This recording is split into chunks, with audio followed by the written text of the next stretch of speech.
Brown flower అంట.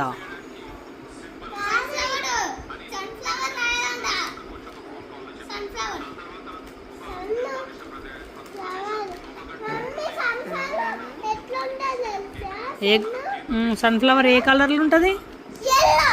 మరి ఆయన ఏంటి బ్రౌన్ రాస్తున్నాడు? మిడిల్లోనా? సన్ఫ్లవర్ మిడిల్లో బ్లాక్ ఉంటుంది కదా.